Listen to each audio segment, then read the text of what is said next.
মায়াপুরের হোলি কেমন হয় সেটা আজকে তোমরা নিজের চোখে দেখবে। এর সাথেই থাকবে একটা পুরো মায়াপুর হোলির ট্রাভেল গাইড, যাতে তুমিও মায়াপুরের হোলি কোনো অসুবিধা ছাড়া পুরো এনজয় করতে পারো। চলো শুরু করি।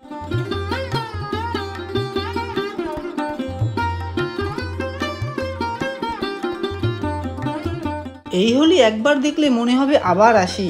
এরকম আনন্দ এই উৎসব জীবনে একবার হলো এক্সপিরিয়েন্স করা উচিত। কাউন্টডাউন শুরু, হোলি আর কিছুদিনের মধ্যেই আসছে, তাড়াতাড়ি প্ল্যান করে নাও।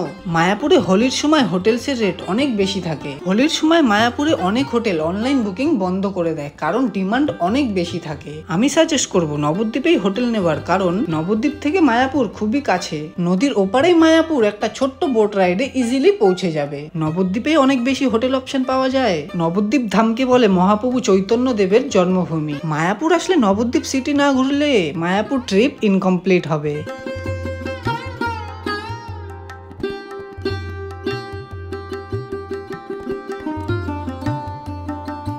নবদ্বীপ সিটিতে একটা আলাদাই ভাইব আছে, যেটা একবার ফিল করলে আর ভুলতে পারবে না। এখানের খাওয়ার অপশনও কিছু কম নয়। নবদ্বীপ আর মায়াপুরের স্ট্রিট ফুডও জাস্ট অসাধারণ। নবদ্বীপ সিটি ঘুরে মাত্র 10 থেকে 15 টাকা টিকিট কেটে একটা সুন্দর বোট রাইড করে জলঙ্গি আর ভাগীরথীর মিলন দেখতে দেখতে পৌঁছে যাবেন মায়াপুর। মায়াপুর ইস্কন মন্দির হলো ইন্ডিয়ার সব থেকে বড় কৃষ্ণ মন্দির। মন্দির পৌঁছতে গেলে খুব ইজিলি টোটো পাওয়া যায়। আমি সাজেস্ট করবো হেঁটে যাওয়ার। মায়াপুরের এই রাস্তা প্রত্যেক 100 মিটারে একটা করে মন্দির দেখতে পাবে, জাস্ট অসাধারণ ফিল দেবে। মায়াপুরের প্রত্যেকটা কোনায় শুধু ভজন কীর্তন, আর এই দৃশ্য তোমার মন আর প্রাণকে শান্ত করে দেবে। এই শান্তি, এই আনন্দ নিজের চোখে না দেখলে বুঝতেই পারবে না। যদি মায়াপুরের এই অসাধারণ হোলি এক্সপিরিয়েন্স করতে চাও, তাহলে দেরি করো না, এখনই প্ল্যান করে নাও। হাওড়া থেকে একটা ট্রেন ধরে নবদ্বীপ ধাম স্টেশনে নেমে পড়ুন, অথবা বাসে করেও আসতে পারেন। কোনো রকম ডিটেলস জানতে চাইলে কমেন্ট করে জানাবে। আজকের ভিডিও এখানেই শেষ করলাম। ভিডিওটি ভালো লাগলে লাইক, শেয়ার, সাবস্ক্রাইব করতে ভুলবেন না।